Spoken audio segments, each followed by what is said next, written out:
Muy buenos días, nos da mucho gusto en este momento entrar a las redes sociales, internet, YouTube, live stream, para transmitir esta conferencia acerca del arrebatamiento de la iglesia, conocida también como el rapto de la iglesia, porque la palabra arrebatamiento, a los que les interese apuntarla, es la palabra griega arpazo, con Z, arpazo, que significa ser sacado o arrebatado súbitamente o con fuerza. Entonces el rapto es eso, ¿verdad? Cuando raptan a alguien es que agarran a alguien súbitamente y se lo llevan. Entonces este evento, que es tal vez el próximo en cumplirse en la escatología bíblica, es cuando Cristo va a bajar del cielo, escuchen con mucha atención, sin tocar la tierra. Esta es la grande diferencia entre el arrebatamiento y la segunda venida, que muchos también confunden y dicen que el rapto y la segunda venida es lo mismo. No es lo mismo. Por más de 10 cosas diferentes que vamos a encontrar. En el arrebatamiento Cristo está en el aire y nos llama para sacarnos, ser transformados los que estemos vivos, que no vamos a morir, y los que estén muertos van a resucitar. En la segunda venida, Cristo pone los pies, Zacarías capítulo 14, en el monte de los olivos. Y se va a hacer un valle de norte a sur y de occidente a oriente, y Cristo viene con nosotros. Apocalipsis 19. En el rapto de la iglesia no hay señales para el rapto. Significa esto que es inminente, que es inminencia, que no hay señales, que puede suceder ahorita saliendo, hoy en la noche o mañana. La segunda venida, Mateo 24, el sol se oscurecerá, la luna aparecerá como de sangre, las potencias del universo serán conmovidas y todos verán la señal, todos, del Hijo del Hombre viniendo de las nubes. Entonces son dos eventos completamente diferentes. ¿Por qué son diferentes? Porque la iglesia tiene que salir antes de los 7 años de tribulación. ¿Por qué la iglesia no va a pasar los 7 años de tribulación o la semana 70 de Daniel? Porque Dios no ha terminado con Israel. Romanos 9, Romanos 10 y Romanos 11. Dios ahorita puso en la banca a los del Barcelona. Y ya que se vayan a enfrentar al Real Madrid, todos los que estaban en la banca van a entrar al final del partido. Entonces, desde el año 70 después de Cristo hasta nuestros días, Israel fue hecho a un lado. Están en la banca, pero hay una teología que es herética, que se llama la teología del reemplazo, que la iglesia tomó el lugar de Israel, que Dios no tiene nada que ver con Israel y que la iglesia va, gracias a Dios, ya viendo el aire, la iglesia va a tomar el lugar de Israel y que además la iglesia va a establecer el reino de Dios en este mundo. Todo esto son herejías, porque la iglesia no va a establecer el reino de Dios, la iglesia va a ser sacada y es Cristo cuando regrese el que establezca el reino milenial prometido en 2 Samuel 7 al rey David y a sus hijos. Entonces todo esto es muy importante dentro de la escatología bíblica, dentro de las profecías bíblicas. Voy demasiado rápido, ¿verdad? Porque algún día estábamos hablando ya con su pastor que vamos a venir a dar un seminario de profecías bíblicas. Todo el sábado, unas 2-3 conferencias el sábado, unas 2 conferencias en la tarde y culminamos el domingo. Así que vamos a orar para poner una fecha y darles a ustedes el panorama de profecías de la Biblia. Muy bien. En Primera de Tesalonicenses capítulo 4, del 13 al 18, Pablo es el único apóstol a quien se le reveló el arrebatamiento de la iglesia. No fue ni a Pedro, ni a Santiago, ni a Mateo, ni a Lucas, ni a Marcos. Fue a Pablo nada más a quien se le reveló la doctrina que vamos a desarrollar en estos momentos. Así como a Juan fue al único que se le reveló el libro del Apocalipsis. Entonces esto nos muestra que ningún hombre tiene toda la verdad. En el Antiguo Testamento Dios le revela a Jeremías lo que no le reveló a Isaías, a Malaquías, a Amós, a Miqueas, a Jonás, a Joel, etcétera, etcétera. Dios necesita muchos hombres Y así estamos nosotros en el siglo XXI también. Yo no tengo toda la verdad. Hay hermanos míos cristianos que tienen algo que yo no sé y que necesito saber. Así que cuando entendemos esto, nunca nos vamos a ensoberbecer. Siempre estaremos abiertos, ¿verdad?, a escuchar qué dice la Biblia, porque la revelación es diferente para unos hermanos, para otros hermanos. Por eso hay iglesia presbiteriana, iglesia bautista, iglesia pentecostal, iglesia nazarena, iglesia carismática, porque los presbiterianos tienen doctrinas, muy buenas teología, y hay cosas que nos sirven. Los bautistas le dan mucho énfasis al evangelismo, los carismáticos a los dones espirituales, y así todas las denominaciones se caracterizan por tener diferentes cosas que no son esenciales para la salvación, porque mientras todos creamos que Cristo murió en la cruz y que por su sangre Él nos perdona y que la salvación es por gracia, la justificación por la fe, no me importa qué título tengas aquí en la botella, que diga nazareno, presbiteriano, bautista, etcétera, pentecostal, vida nueva para el mundo, amistad cristiana, no importa el nombre de la botella, lo que a Dios le interesa es lo que está dentro de ti. Y el que no tenga el Espíritu de Dios, aunque diga presbiteriano, bautista, pentecostal, si no tienes a Cristo dentro de ti, no eres cristiano. El cristiano no es una persona que va a una iglesia o que pertenece a los bautistas o a los presbiterianos, a vida nueva para el mundo. El cristiano es la persona que tiene a Jesucristo. Tú puedes ser católico e irte al infierno. Puedes ser evangélico e irte al infierno. Dios no nos vino a salvarnos a través de una religión, sino a través de la vida de su Hijo Jesucristo. Esto es muy importante de poder entender como cristianos. El cristianismo es una relación personal, viva, orgánica, dinámica con alguien que está vivo. La religión son ritos, ceremonias, liturgias. Vas y viernes primero y miércoles de ceniza y vas el domingo y cumples con tu religión, pero no tienes una relación con el Hijo de Dios. No te levantas todos los días a leer la Biblia y a entender a Dios, los pensamientos de Dios, y a sentir que Jesús vive, y a descargar tu estrés, tu ansiedad, sabiendo que hay alguien que tiene cuidado de nosotros. Eso es el cristianismo. Y es interesante que la palabra cristiano signifique esto. Cristos, ungido, anos, pequeño. Cristo, ano, cristiano, pequeño, ungido. Si tú tienes al Espíritu Santo, eres cristiano. Si no tienes al Espíritu Santo, pero tienes una religión, eres un religioso nada más. ¿Me van siguiendo? Esto es vital que tú lo comprendas, porque puedes vivir engañado creyendo que porque vas a una iglesia ya eres cristiano. Y es como si entro a McDonald's y salgo convertido en una hamburguesa. Por favor. Entonces, el hecho que vengas a una iglesia no significa que seas cristiano. Pero cuando tú recibes a Cristo, comienzas a tener una relación con Él. Dice 1 Tesalonicenses 4 del 13 en adelante: tampoco queremos, hermanos, que ignoren. Pablo no quería que la iglesia ignore lo que nos va a revelar. ¿Qué cosa? Acerca de los que duermen, para que no se entristezcan como los otros que no tienen esperanza. Porque si creemos que Jesús murió y resucitó, así también traerá Dios con Jesús a los que durmieron en Él. Por lo cual os decimos esto en palabra del Señor, que nosotros que vivimos, que habremos quedado hasta la venida del Señor, no precederemos a los que durmieron, porque el Señor mismo, con voz de mando, con voz de arcángel y con trompeta de Dios, descenderá del cielo, y los muertos en Cristo resucitarán primero. Luego nosotros, los que vivimos, los que hayamos quedado, seremos arrebatados juntamente con ellos en las nubes para recibir al Señor en el aire, y así estaremos siempre con el Señor.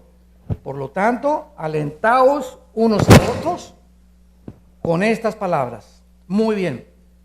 Vamos a 1 Corintios, marquen ahí porque vamos a regresar y vamos a ver otro pasaje similar al que acaba Pablo de revelarnos.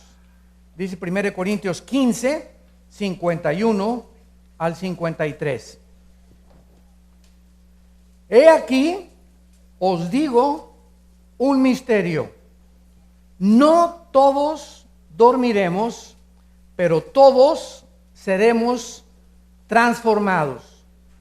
En un momento, en un abrir y cerrar de ojos, a la final trompeta, porque se tocará la trompeta y los muertos serán resucitados incorruptibles y nosotros seremos transformados, porque es necesario que esto corruptible se vista de incorrupción y esto mortal se vista de inmortalidad. Notamos aquí en Corintios que la doctrina del arrebatamiento de la iglesia era un misterio. La palabra musterión en el griego, que significa algo desconocido o que no ha sido revelado. ¿Por qué? Porque en el Antiguo Testamento esta doctrina no fue dada a conocer. En el Antiguo Testamento se hablaba en Job de la resurrección, en Isaías 26 de la resurrección, pero nunca en el Antiguo Testamento el Espíritu Santo le reveló a ninguno de los profetas que habría una generación de personas que tuvieran a Cristo que no iban a morir. Que no iban a morir. Y que esta generación de personas que no iban a morir iban a ser transformadas en un momento, en un abrir y cerrar de ojos, cuando Jesús viniera en el cielo para llevarlos con él. Entonces, era un misterio y esta doctrina comenzó a destaparse hace 1 siglo y medio aproximadamente. Yo me he encontrado escatólogos. Escatólogo es la persona que se dedica a estudiar la profecía, escatos más allá, logos, conocimiento, más allá del futuro, que me han dicho, oye, pero esta doctrina del arrebatamiento es nueva. Claro que es nueva. Y les contesto por qué. Dios le dijo a Daniel, Daniel 12, 4 en adelante, Daniel, cierra estas palabras, o sea, ponle un candado a lo que te voy a decir. Y lo que te voy a decir no lo van a entender hasta el tiempo del fin.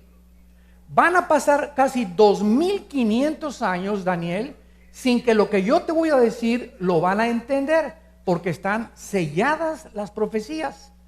Entonces, mientras nos acercamos al cumplimiento de las profecías de Dios, el Espíritu Santo nos va a comenzar, ya no hay revelaciones, nos va a iluminar de lo que ya está revelado, para que entendamos lo que corresponde a la época en la que estamos viviendo. Entonces, esta es la razón por la cual el Espíritu Santo comenzó a trabajar hace 1 siglo y medio, hace 2 siglos aproximadamente, que comenzaron a predicar y el rapto, y ha tenido mucha controversia el rapto, que no va a haber. Unos dicen que hasta que ni siquiera va a haber arrebatamiento de la iglesia, porque no quieren enseñar esta doctrina tan clara y tan importante, que habrá una generación de cristianos que no vamos a morir. Muy bien, vamos a 1 Tesalonicenses otra vez y vamos a explicar esto versículo por versículo. Dice así, versículo 13. Tampoco queremos, hermanos, que ignoren acerca de los que duermen. Vamos a comenzar con esta frase, los que duermen. Porque hay una secta que enseña que cuando una persona muere, está dormida literalmente. Y el hecho que se use la palabra dormir es como cuando tú te vas en la noche, hoy en la noche, a la cama.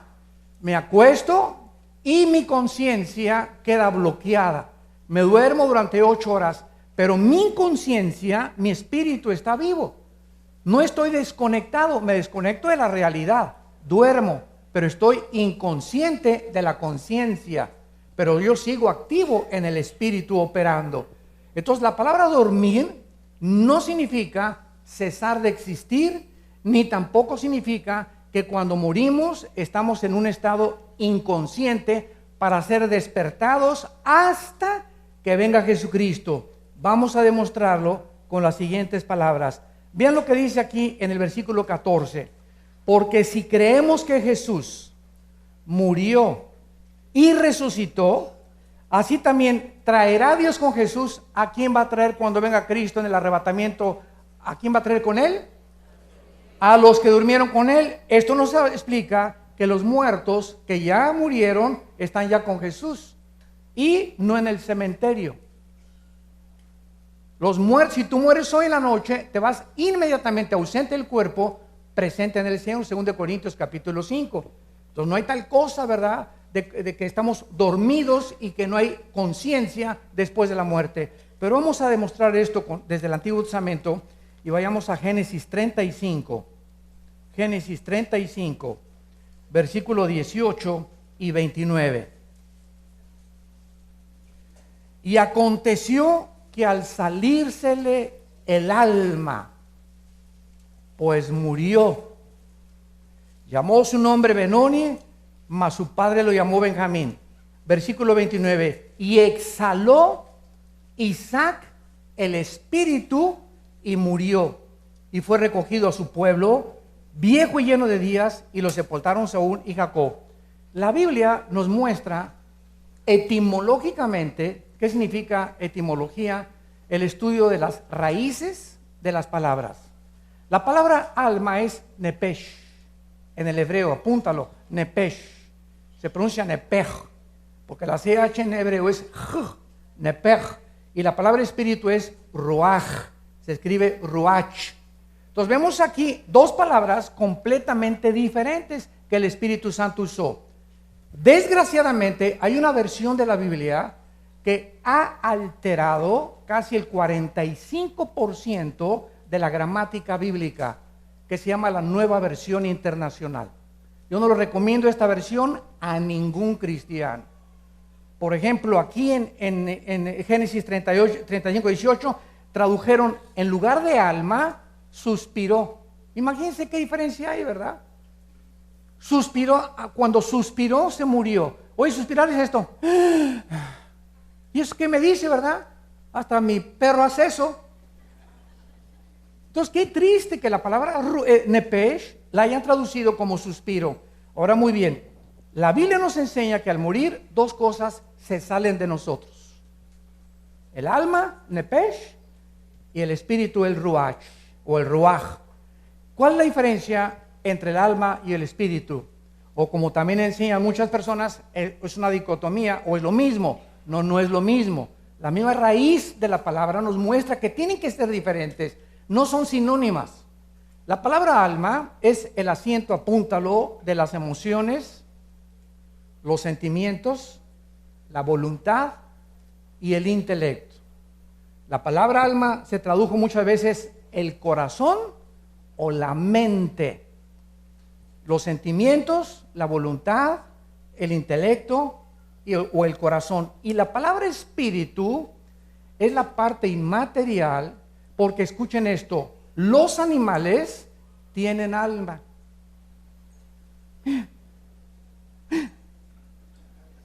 Los animales tienen alma.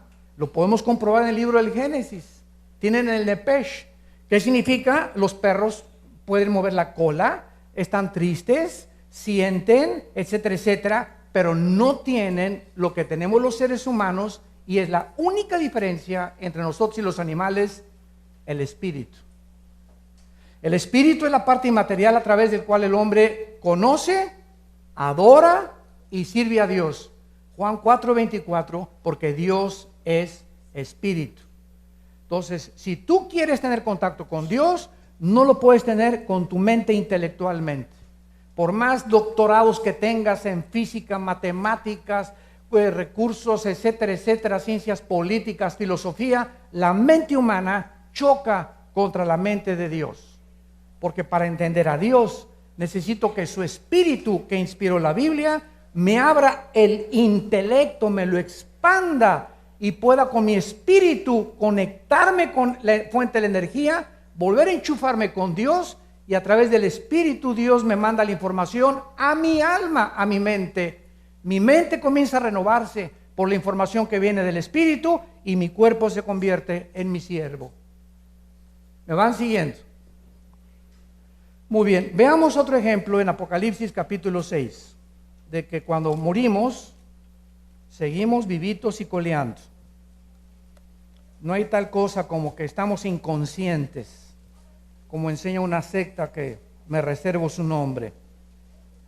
Dice así, Apocalipsis 6, versículo 9: cuando abrió el quinto sello, vi bajo el altar las almas de los que habían sido muertos por causa de la palabra de Dios y por el testimonio que tenían. Juan está en el cielo y él está viendo. Pregunta: cuando se fue al cielo Juan y Dios lo sacó para llevárselo al cielo, ¿Juan estaba viendo con sus ojos físicos? No, ¿verdad? Porque dice la Biblia que la carne y la sangre no pueden heredar el reino de Dios. Entonces, el cuerpo de Juan se quedó en la isla de Patmos, donde él estaba exiliado, y Dios lo saca en el espíritu y se lo lleva al cielo, y en la otra dimensión, que es la eternidad, porque Dios habita la eternidad, y donde están las almas ahorita, ya no están en las 4 dimensiones del universo que nos rodea a nosotros. Ahí Dios a Juan le permite ver. ¿Con qué ojos? Con los ojos espirituales. 1 Corintios capítulo 2, cosas que ojos no han visto ni han subido en corazón de hombre, son las que Dios le ha revelado a los que le aman. Entonces tenemos un par de ojos físicos, pero cuando recibimos a Cristo, nuestros ojos espirituales se abren y venimos a la Biblia y vemos cosas que el más experto y más con 5 premios Nobel no puede ver, porque no tiene los ojos espirituales que tenemos los cristianos. Por eso una persona no cristiana viene a la Biblia y choca con la Biblia. No, está llena de contradicciones y pura sangre, y Dios manda a matar a los cananitas, y yo no entiendo estas cosas, y son puras leyendas, y son puras cosas tonterías. ¿Por qué? Porque no tienen ojos espirituales. Hasta que nacemos de nuevo, podemos nosotros ver las cosas que no pueden ver con los ojos físicos, ni con el intelecto físico. Entonces Juan, allá arriba en el cielo, dice: vi las almas de los que habían sido muertos por causa de la palabra de Dios y por el testimonio que tenían. O sea, aquí están los muertos en el cielo, no están dormidos, y Juan los está viendo. Ahora, si tú ves un alma, no estás viendo a Gasparín el fantasma. Si vio Juan algo, es porque algo tenían de forma, tenían un cuerpo. Vi las almas de los que habían sido muertos, de los mártires. Versículo 11, y se les dieron vestiduras blancas, y se les dijo que descansaran todavía un poco de tiempo, hasta que se completara el número de sus consiervos y sus hermanos, que también habían sido muertos como ellos. Pero en el versículo 10, dice así, que Juan vio estas almas, y estas almas en el cielo se seguían comunicando. Y la comunicación que oyó Juan era entre estas almas y el Creador del universo. Y clamaban a gran voz: ¿hasta cuándo, Señor, santo y verdadero, no juzgas y vengas nuestra sangre en los que moran en la tierra? Los muertos que están en el cielo tienen ojos, tienen conciencia, tienen un cuerpo, tal vez temporal hasta que vean el cuerpo glorificado, tienen contacto con Dios y están conscientes de lo que pasa aquí en la tierra, los que están en el cielo. Ya que se complete el número de los mártires, descansarán completamente. Ahorita los que han muerto antes que nosotros no están el 100% descansando. Están descansando un ratito nada más en una hamaca en Acapulco, cerca del Princess. Pero no están en Hawái todavía. Ahora, es interesante ver qué es lo que les preocupa a los que están en el cielo ahorita. En otras palabras, los que están en el cielo ahorita están viendo cuántos secuestros, cuánta violencia. Ahora ya se casan hombres con hombres, mujeres con mujeres. Los gobernantes ya perdieron la brújula. Dios mío, veo, o sea, están así y voltean a Dios. Oye, Dios, mira nomás el relajo allá abajo en el planeta Tierra. ¿Cuándo se va a acabar tantas guerras y persecuciones y sufrimientos y todo, Señor? Queremos saber, ¿hasta cuándo vas a vindicar la justicia en el mundo? Voltea a Dios y les dice: tranquilino, pino, cocolín, no se me alebresten, quiero que sepan que tiene que venir un tiempo hasta que se complete un grupo de almas que están abajo en la tierra que tienen que morir. Y cuando esas almas mueran, entonces ya vamos a poder establecer el reino milenial y me bajaré con ustedes y los que estén vivos van a resucitar y van a ser transformados y vamos a formar el reino prometido a los profetas y a Abraham, Isaac y a Jacob. Esto es maravilloso porque es la forma en la que Dios nos enseña de una forma sistemática que los muertos no están dormidos. Vuelvo a repetir, como enseña una secta, de que perdemos la conciencia y despertamos hasta que nosotros regresemos con Jesucristo. Ahora, ¿se acuerdan ustedes de Mateo 17, la transfiguración? Cristo agarra a Jacobo, a Juan y a Pedro. Acompáñenme. Y se sube un monte altísimo Cristo. Y de repente Cristo se transfigura, se transforma antes de morir en la cruz. Y les da una visión a los apóstoles de la gloria que él tenía antes de que el mundo fuera. Pero lo interesante es que aparecen con Cristo dos muertos, Moisés y Elías. No estaban en un colchón Simmons durmiendo, estaban despiertos con Jesucristo, platicando con él. Sabemos que Elías no murió, fue arrebatado por una carroza de fuego, y Moisés nunca se encontró su cuerpo. Entonces ahí están Moisés y Elías platicando con Jesucristo acerca de las cosas que iban a venir, y vemos que representan la ley y los profetas. Entonces es otro ejemplo que los muertos no están dormidos, están vivitos y coleando y en la presencia de Dios. Regresamos a Tesalonicenses y veamos ahora a continuación de qué forma esta resurrección es la primera resurrección. Pongan mucho cuidado lo que les voy a decir. En Juan capítulo 5, Cristo mencionó y dijo lo siguiente: vendrá la hora cuando los muertos oirán la voz del Hijo del Hombre. Los que hicieron lo bueno, a resurrección de vida; los que hicieron lo malo, a resurrección de condenación. Aquí Cristo nos habla de dos resurrecciones: la de los justos y la de los malos. Muy bien, la de los justos tiene varias etapas. Por eso se le llama la primera resurrección, porque después de que nosotros resucitemos, no fuimos la primera resurrección, ¿o sí? No, ¿verdad? Porque dice 1 Corintios 15:52, primero Cristo, las primicias y los que son de Cristo. Entonces, si la primera resurrección es la de nosotros, ¿cuál fue la de Cristo? Cristo fue el primero en resucitar en toda la historia para no volver a morir. En el Antiguo Testamento hubo resucitados, pero volvieron a morir. Dios resucitó a Lázaro, pero Lázaro volvió a morir. Los apóstoles resucitaron y volvieron a morir muchos que resucitaron. Pero Cristo es el primero, las primicias que acompañaron a Cristo en la resurrección, de los que nunca vamos a volver a morir. Después seguimos nosotros. Pero vean lo que dice el versículo 14 de primera de Tesalonicenses 4. Si creemos que Jesús murió y resucitó, traerá a Dios con Jesús a los que durmieron. Vean esto por favor con lupa. Los que morimos en Él.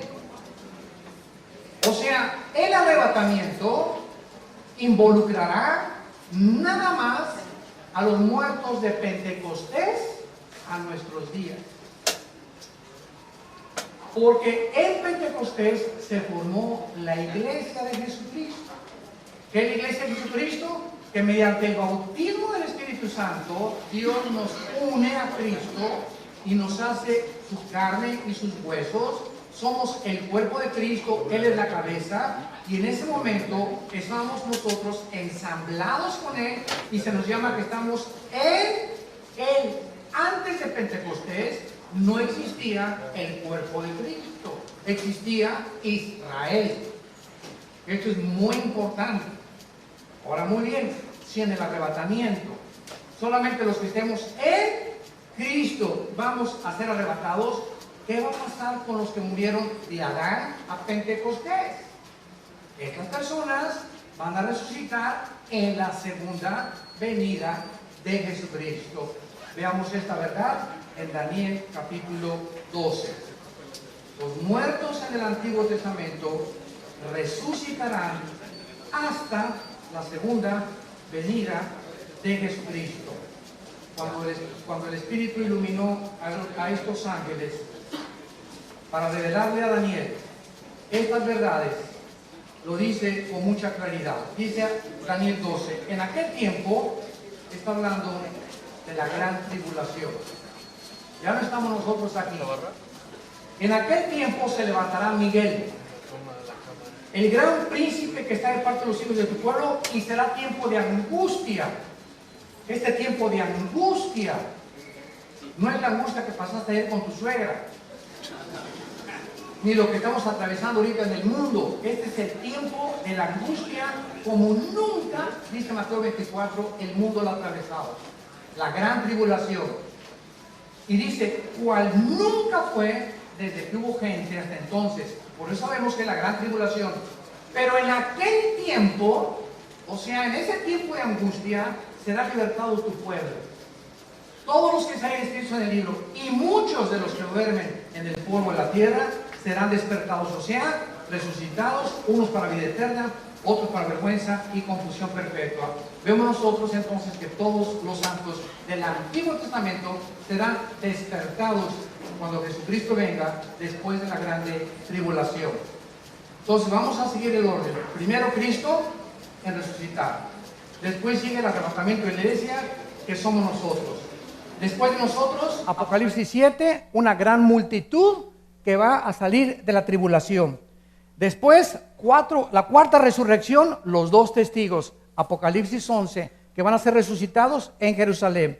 Después, los mártires de la tribulación, número 5, llevamos 5 resurrecciones. Después, los santos del Antiguo Testamento. Y finalmente, el mensaje de ayer en el desayuno, la resurrección de los malvados, que es el juicio del gran trono blanco. Hay 8 resurrecciones. Y estas 8 forman parte de lo que se llama la primera resurrección, que es la de los santos, y solamente va a haber una, la de los malvados, que se presentarán delante de Dios para ser lanzados al lago de fuego, que fue el tema del desayuno ayer en la mañana. Ahora regresamos a Tesalonicenses 4 otra vez y veamos la doctrina del arrebatamiento de la iglesia. Porque el Señor mismo descenderá del cielo. El mismo Cristo que ascendió enfrente de los discípulos, Hechos 1, bajará personalmente, físicamente, del tercer cielo, del cielo atmosférico, para presentarse ahí en medio de sus ángeles y llamarnos, como lo vamos a ver, al sonido de una trompeta. En segundo lugar, con voz de mando. Esta palabra es usada como orden militar. Cuando un sargento le dice a un soldado, ¡firmes! No le está diciendo, por favor, ponte firmes, Pancho, ¿verdad? ¡Firmes!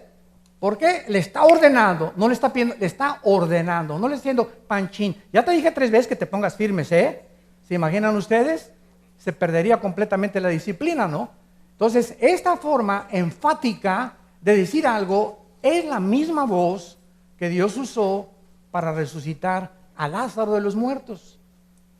Lázaro muere y tenía 3 días que la circulación de la sangre ya había cesado. Ya las neuronas cerebrales, dicen los médicos, que media hora sin oxígeno el cerebro muere.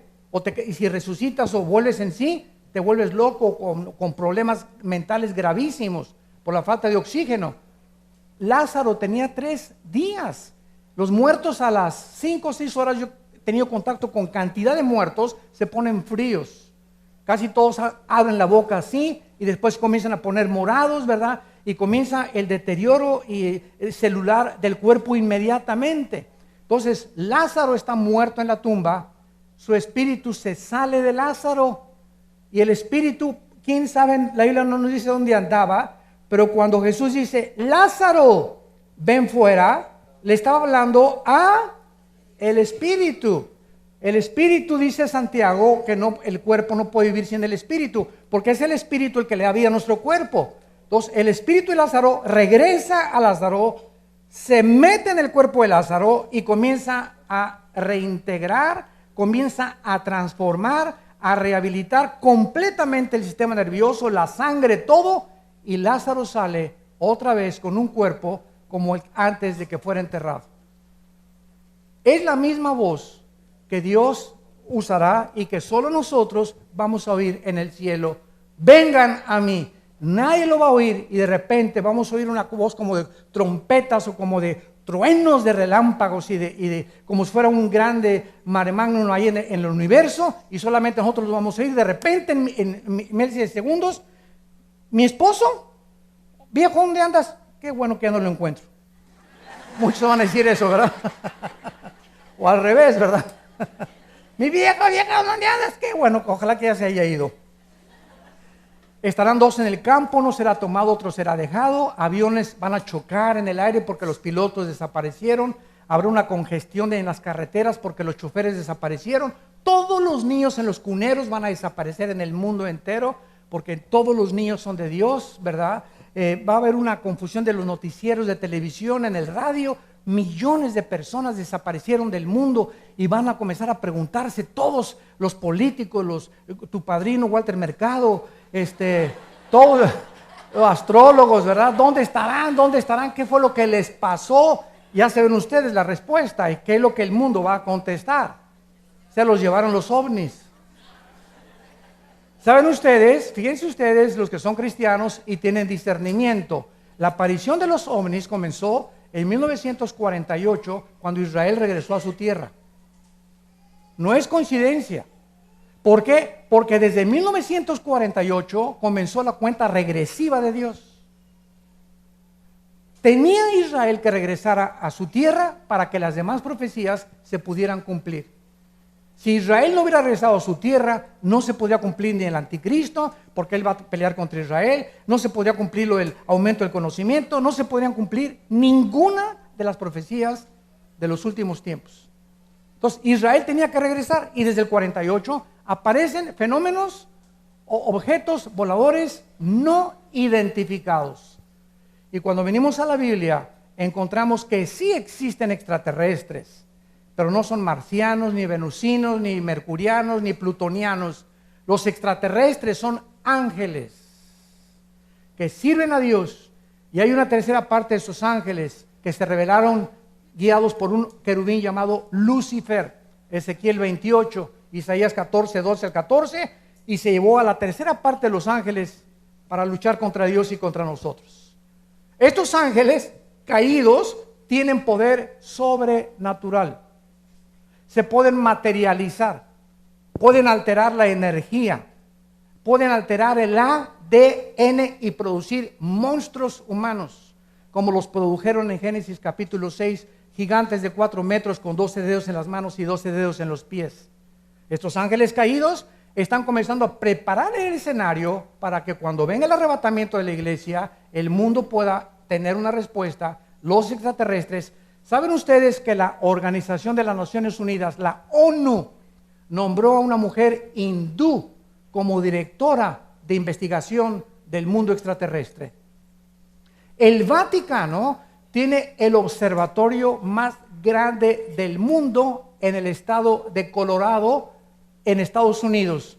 El telescopio más grande comisionado para investigar para que si hay extraterrestres, el Vaticano les perdone sus pecados.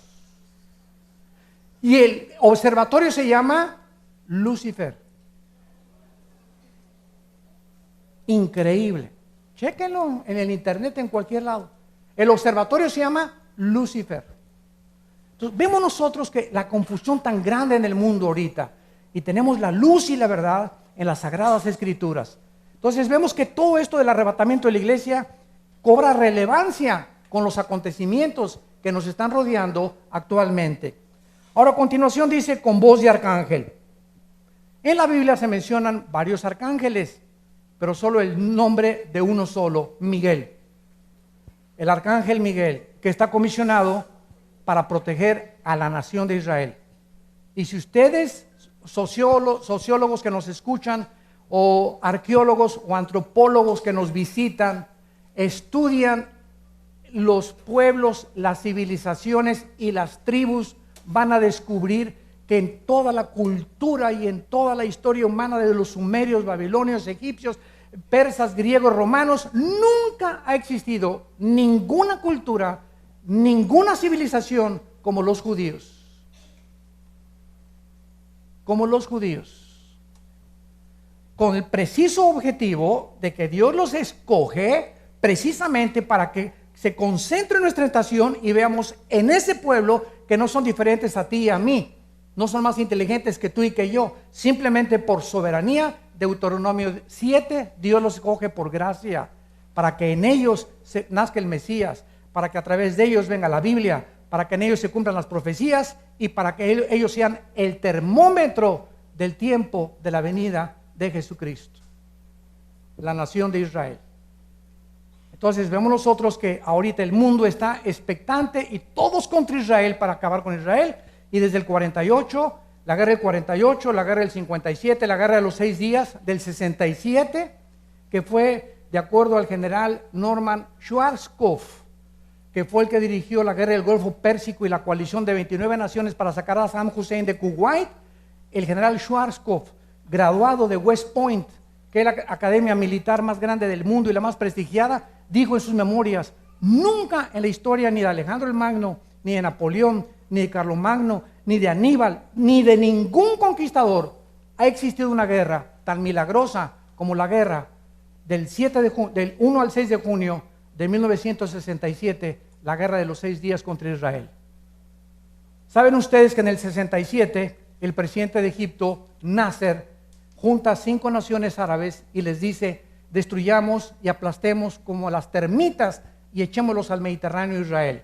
Escuchen esto, eran más de 20 millones de árabes contra menos de 2 o 3 millones de judíos. Les voy a decir en la ley de las probabilidades cómo estuvo esta situación. Ahorita somos como 800 personas aquí. ¿Qué les parece que tuviéramos nosotros así ahorita 10 rifles AK-47? Y nos rodea un ejército, somos 800 personas, nos rodea un ejército de 50,000 soldados alrededor del hotel. Dentro de las leyes de las probabilidades, ustedes son buenas en matemáticas, ¿qué posibilidades habría o qué probabilidades existirían para que saliéramos vivos? ¿Saben cuál es la respuesta? 10 a la 12ª potencia. Imposible salir vivos. Eran las mismas probabilidades que Israel tuvo el 6 de junio de 1967. Y al tercer día de la guerra, los judíos, que actualmente son los mejores pilotos del mundo, más que los rusos en los MiGs y más que el F-16 y F-21 de los americanos, hasta ahorita la Fuerza Aérea de Israel es imbatible. Por eso miren, le sacan intentar algo, porque no se imaginan la fuerza aérea que tienen. Los judíos en el 67 se suben a 3 aviones F-16, atacan la aviación, destruyen a las 5:30 de la mañana la aviación de Egipto, la aviación de Siria y la aviación de Irak, y dominan el aire a los 3 días. Al quinto día habían avanzado hasta la península del Sinaí, a las Torres del Golán, y conquistaron la Franja de Gaza. El día 6, las Naciones Unidas, que en aquel tiempo era la Liga de Naciones, les manda un recado y les dice: ya párenle, ya no sigan porque van a conquistar Egipto entero y recobran Jerusalén. ¿Saben ustedes por qué ganaron en 6 días? Porque el séptimo tenían que descansar. Hasta con eso, ¿verdad? No es coincidencia. Increíble, el día de reposo no podían pelear. O sea, esto es sobrenatural. Entonces tenemos que entender eso, ¿verdad? Porque el arcángel Miguel ha sido comisionado, porque han sido milagros tras milagros, y hasta la fecha nada ni nadie los podrá sacar de su tierra hasta que Cristo regrese. Ahora dice la Biblia que con trompeta de Dios. Y aquí entramos ya un poco a un terreno escabroso, porque también dice en Tesalonicenses 15, 51 al 52, que se tocará la trompeta, y muchos han creído que esta trompeta es la última del Apocalipsis, la 7ª trompeta. Sin embargo, las trompetas del Apocalipsis son de juicio, y tenemos que recurrir a la Biblia, a Números capítulo 10, en el Antiguo Testamento, ¿Dónde no estamos hablando del shofar? El shofar era así.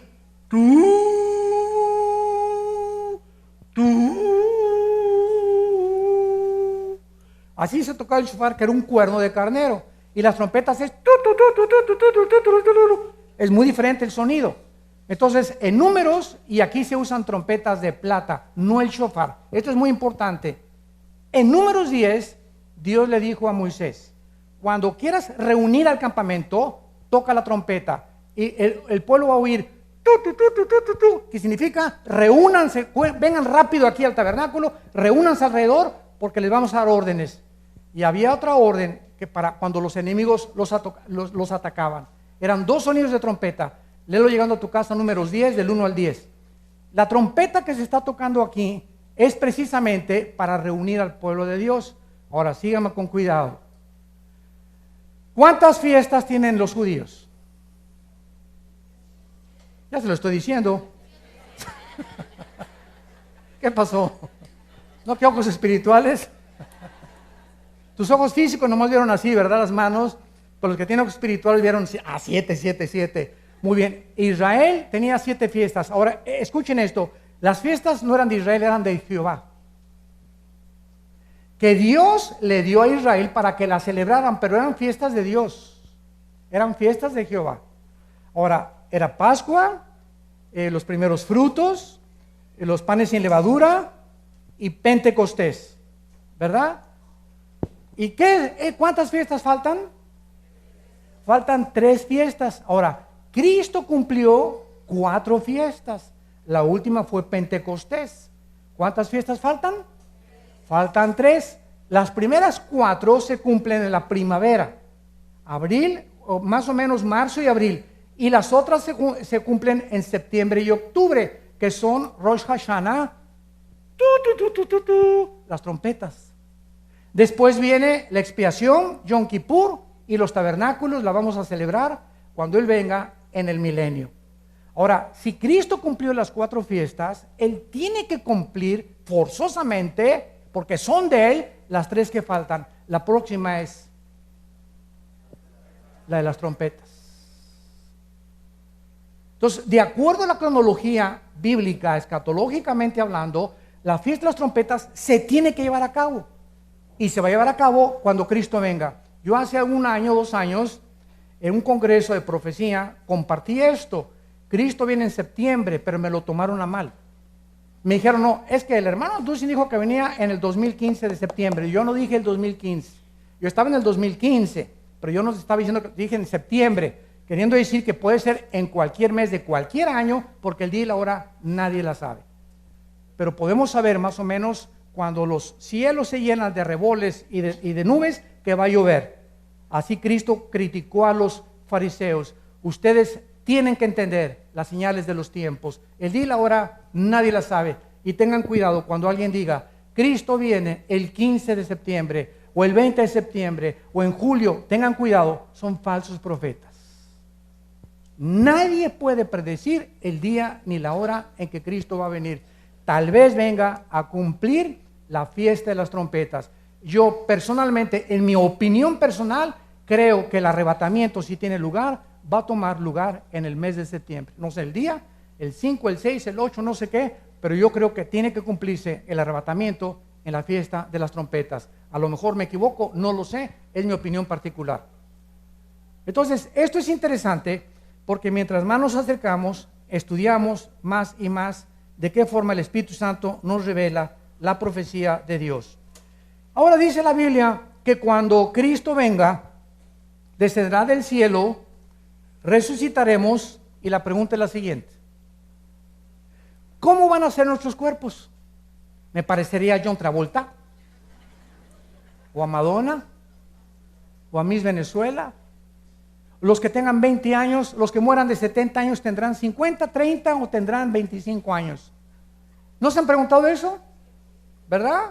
Y ¿sabes una cosa? Que tenemos muchas respuestas en la Biblia que vamos a contestar y muchos de ustedes se van a sorprender. ¿Quieren saber cómo va a ser nuestro cuerpo? Vamos a comenzar en Filipenses capítulo 3. Y esta es la última parte de este estudio. Filipenses capítulo 3, versículo 20 y 21. Quiero antes preguntarles algo. ¿Están aprendiendo algo? Más les vale. Con tanto calor, ¿verdad? Mas nuestra ciudadanía, Filipenses 3, 20 y 21. Nuestra ciudadanía está en los cielos, donde también esperamos al Salvador, al Señor Jesucristo, el cual, ahí está, transformará, esta palabra metas schematizo en el griego, metas schematizo significa cambiará de forma, el cual transformará el cuerpo de la humillación nuestra para que sea semejante al cuerpo de Tom Cruise. Eso dice de Rambo. Nuestro cuerpo va a ser exactamente igual con las características del cuerpo con el cual Cristo resucitó a los 3 días. Igual, semejante al cuerpo con el cual Cristo resucitó. Muy bien, vamos por orden. ¿Qué características tenía el cuerpo de Cristo cuando Él resucitó? Número 1, Juan 19, 34. Cuando el apóstol Juan se acerca a la cruz y el centurión romano, para asegurarse de que Cristo estaba muerto, porque los romanos, soldados, tenían la orden de que no podía ningún crucificado bajarlo vivo. Entonces, por si, como decimos en México, por si las flies, por si las moscas, decían los romanos, este no está muerto, agarraban un garrote y le rompían los meniscos de las rodillas, de las piernas, para que el cuerpo se cayera sobre el diafragma y si no estaban muertos, murieran asfixiados. Y con eso garantizaban al César y al gobierno romano de que el que bajaron de la cruz estaba completamente muerto. Por un milagro, porque estaba escrito en el Antiguo Testamento que a Cristo no le iban a romper las piernas. En el libro del Éxodo se profetizó. Entonces el centurión romano, encargado de todos los que estaban alrededor de la cruz y de la muerte de Cristo, él era el responsable del centurión. Entonces, él estuvo tan cerca de Cristo, y estoy seguro que es el centurión de Hechos capítulo 10, que se convierte después con Pedro, que era un hombre piadoso y comenzó a dar ofrendas a Dios. El centurión romano no le rompe las piernas, pero agarra una lanza y del lado izquierdo al lado derecho le atraviesa de aquí y le sale la lanza acá. O sea, le atraviesa todo el corazón y toda la zona que se conoce como el pericardio.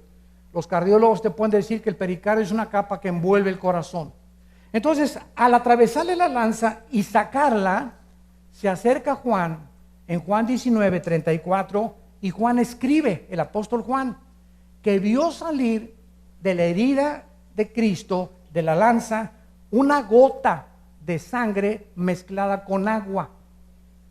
Y de acuerdo a la cardiología del siglo XX, cuando la sangre se mezcla con el agua, es precisamente porque el pericardio ha sido completamente destrozado.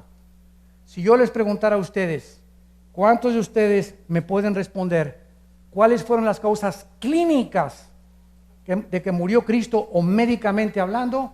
¿Qué me responderías? Si me dices por asfixia, no murió por asfixia. Si me dices que por desangramiento, tampoco murió por desangramiento, porque la Biblia dice qué fue lo que le causó la muerte física a Cristo en el Salmo 22. 1000 años antes, damas y caballeros, 1000 años antes de que Cristo muriera, el rey David escribió: Dios mío, ¿por qué me has desamparado? Echaron ropa, jugaron suertes con mis ropas, me están rodeando como toros de Basán. Y David escribe: y mi corazón fue como la cera. En otras palabras, lo que ocasionó la muerte de Cristo fue que a las 3 de la tarde De las 12 a las 3 lo crucificaron a las 12. A las 3 de 12 a 3 el sol se oscurece y el Padre no le permite a ningún ser humano ver en esas tinieblas qué pasó entre el Padre y entre el Hijo. Las tinieblas cubrieron el mundo y fue un misterio esas 3 horas. Algo pasaba ahí en la cruz entre el Padre y el Hijo, pero Cristo grita: Lama, lama sabactani, ¿por qué me has abandonado, Señor? Y fue en ese preciso momento donde tus pecados y mis pecados son puestos en Él. Y en el momento en que Dios castiga a su Hijo, la ira que tú merecías recibir y la ira que yo merecía recibir, el Hijo la recibe en nuestro lugar. Eso se llama la propiciación, Romanos 3. En ese momento Cristo se hace el santo culpable por nosotros. Y recibe en ese momento tus pecados y mis pecados, y lo que le quitan la vida a Jesucristo es el pecado. Porque la paga del pecado es la muerte. Romanos 6:23. Cristo muere de dolor del corazón. De dolor. No fue tan grande el dolor de haber sido separado de su Padre. En ese momento que ese dolor le quita la vida. Él no podía llevar el pecado. Por nosotros se hizo pecado. Él no pecó. Se hizo pecado en tu lugar y en mi lugar para que tú y yo tuviéramos la vida eterna. Así que nuestro cuerpo resucitado será sin sangre. Número 2, Lucas 24. Ya no habrá circulación de sangre cuando resucitemos. Ahorita la sangre es la vida del cuerpo, ¿verdad? Pero cuando resucitemos será un cuerpo sin sangre. Número 2, vamos a comer. No sé si pescado al mojo de ajo, a la plancha, o agua allá de Barra Vieja de Beto Godoy, ¿verdad? Pero vamos a comer. Y cuando Cristo resucitó con el cuerpo glorificado, en Lucas 24, en el camino de Maús, les pidió de comer y le dieron pescado y miel. Así que vamos a tener no sé qué tipo de intestinos, ni tampoco qué clase de estómagos, pero será algo que funcione sin sangre. Podremos seguir comiendo y bebiendo. En Isaías 65 y 66 dice que vamos a comer frutas y legumbres nada más. Vamos a regresar a la dieta vegetariana del huerto del Edén. ¿Por qué? Porque ya no se van a matar a ninguno de los animales. El león morará con el cordero, la víbora jugará con el niño y ya no habrá más maldad en mi santo monte. Número 3, sin sangre podemos comer. Y número 3, cuando Cristo resucitó, se juntaron los apóstoles y estaban todos reunidos en una casa. Y en ese momento Tommy Boy, dijo: oye, Tommy, le dijeron, ¿qué crees que resucitó el Señor? Ya fue María a la tumba y la ropa estaba completamente así doblada y no estaba el cuerpo de Cristo. Si se lo hubieran robado, se lo hubieran llevado, ¿verdad? O hubieran aventado ahí, pero estaba dobladita así en orden. Nadie va a robarse el cuerpo y lo va a poner así hasta planchadito, ¿verdad? Arriba de la tumba. Y Tomás dijo: no, a mí no me vengan con esos cuentos. Yo hasta que no toque mis manos, sus manos, y la herida de la lanza, yo no voy a creer. Entonces, estaban ahí los apóstoles cuando Cristo atraviesa la pared. Y cuando le habla a Tomás, Tomás se acerca y le dice Cristo: come here, Tommy Boy, ven para acá. Pon tu mano en mi mano. Vean esto con mucho cuidado. Cuando Tomás toca las manos de Cristo, no las atraviesa. No era un espíritu, tocó algo sólido. Tocó algo sólido. Y cuando Cristo le dijo: pon tu mano aquí, y Tomás tocó la herida, tocó algo sólido. ¿De qué nos habla esto? Que nuestros nuevos cuerpos van a poder materializarse y desmaterializarse a voluntad. Al mismo tiempo que el cuerpo de Cristo era sólido, su composición molecular atravesó la pared. Yo ahorita, si cierro mi mano y le hago hacia el púlpito, me estrello contra el púlpito, porque los átomos que componen la materia de este acrílico son más gruesos que los átomos que componen mi mano. Pero el cuerpo nuevo que vamos a tener se va a poder atravesar la materia y nos vamos a poder desmaterializar. Ahorita los ángeles tienen esos cuerpos.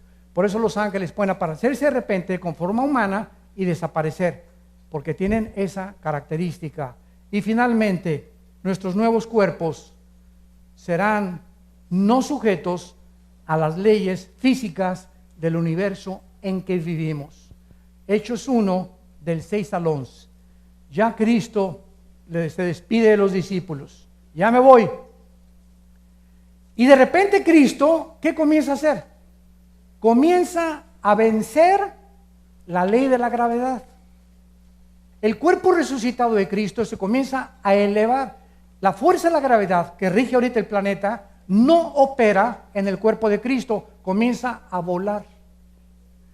Y comienza a elevarse Cristo y a ser sacado del mundo, y los ángeles aparecen y le dicen a los apóstoles, ¿por qué están viendo a aquel que se va? Así como se va, así va a regresar. Físicamente, tal vez en nuestra época. Entonces, estas son las características del cuerpo que nosotros tendremos. Yo me preguntaba hace algún tiempo, ¿cómo será nuestro cuerpo cuando Jesucristo regrese de 40 años? Fue la primera pregunta que les hice y sentí que Dios me decía, ¿a qué edad murió Cristo? A los 33. Pregunta, piensen bien lo que van a contestar. Si Cristo hubiera seguido viviendo, ¿su cuerpo se hubiera descompuesto y hubiera tenido que morir? Ah, ¿verdad? Dice mi compadre, échame ese trompo a la uña. Si Cristo hubiera seguido viviendo, se hubiera descompuesto molecularmente o celularmente y hubiera tenido que morir como tú y como yo. No, la respuesta es no. Por eso, exactamente a los 33 años, Dios se lo lleva, porque de acuerdo a Dios, los 33 años es el punto cúspide donde se alcanza la juventud. Todos los que estamos aquí, bueno, menos yo, que ya pasamos de los 33, de los 33 comenzamos a bajar a una velocidad impresionante de descomposición celular. Comienzan a fallar los ojos, la vista, el hígado, el estómago. Por eso, dichosos y felices los jóvenes que hacen ejercicio y que se mantienen después de los 30, y las señoras también de los 40 años haciendo ejercicio y bebiendo mucha agua, porque es la única forma de llegar a los 70, 80 con fibra como los toros de Bazán y dando fruto como las palmeras y como los cedros del Líbano. Es la única forma de mantenerte con vigor y con energía después de los 40, 50 años de edad. Entonces yo pienso que si Cristo muere a los 33 años, todos nosotros cuando muramos vamos a tener o 33 máximo, ninguno se va a tener cara de doña Clotilde, ni viejito, ¿verdad? Ni cloaca, vamos a tener cara de jóvenes todos, ¿verdad? Ya sin orejas de papalote como algunos la tenemos, ¿verdad? O nariz de perico, de cotorro, o ¿verdad? Vamos a tener cuerpos perfectos. Y la última pregunta es, ¿habrá reproducción sexual? ¿Seguiremos teniendo hijos e hijas? No, hermano, porque Cristo dijo que en el cielo seríamos como los ángeles, que no nos íbamos a casar. Fíjate lo que otra vez esa pregunta. En el cielo los ángeles no se casan, pero aquí abajo sí nos casamos. ¿Por qué nos tenemos que casar aquí en la tierra? Porque necesitamos un juez por lo civil que garantice que le voy a ser fiel y que si le pongo los cuernos a mi esposa, ella vaya a la ley y me obligue a darle el mantenimiento a mi esposa y a mis hijos que abandoné. Pero en el milenio no va a haber un juez, no nos vamos a casar. Pero si leen Isaías 66, donde se describe la vida del milenio, dice, y no darán luz para maldición. En el milenio seguiremos reproduciéndonos. Si no fuera así, ¿para qué siguen los sexos en el milenio? ¿Que nomás como los chinitos nomás milando? ¿Verdad, mi amor? Ahora, ¿quién te va a tocar? No sé. Esto es una opinión personal.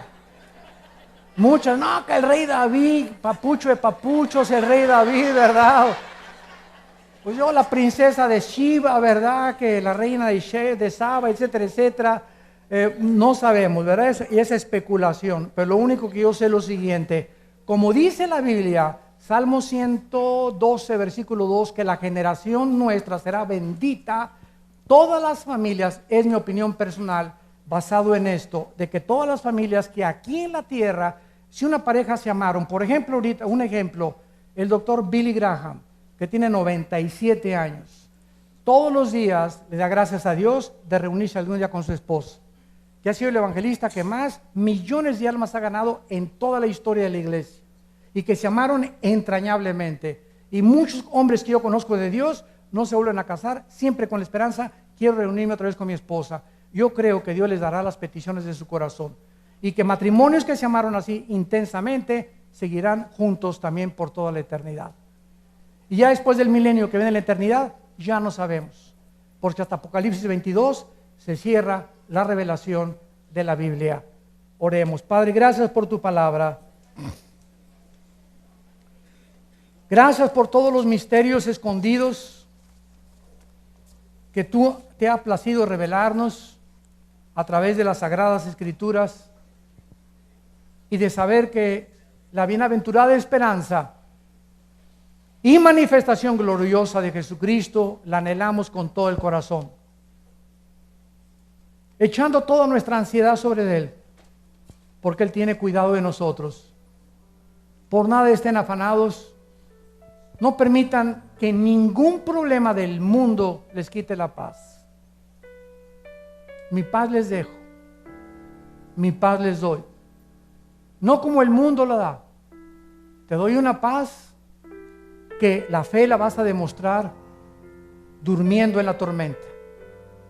No se puede demostrar que creemos en Dios más que cuando estamos rodeados de problemas. Tenemos esa paz que sabemos que nada ni nadie nos podrá separar de su amor eterno, porque somos más que vencedores.